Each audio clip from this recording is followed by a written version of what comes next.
Praise the lord. ఈరోజు దేవుని వాక్యము, పనిచేసే వారికి న్యాయం చేయాలి, నూర్చేడి ఎద్దు మూతికి చిక్కము వేయకూడదు.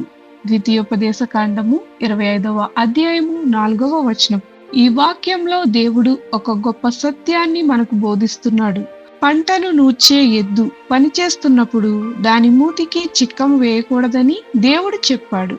అది పని చేస్తున్నప్పుడు పంటలోని ధాన్యాన్ని కొంచెం తినడానికి అనుమతించాలి.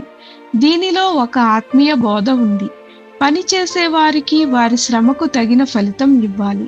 దేవుని సేవలో పనిచేసే వారిని గౌరవించాలి. వారి అవసరాలను గమనించాలి. దేవుని వాక్యాన్ని ప్రకటించే వారిని కూడా దేవుడు విలువైన వారిగా చూశాడు. మన జీవితంలో కూడా మనకు సహాయం చేసే వారిని, పని చేసే వారిని తక్కువగా చూడకూడదు.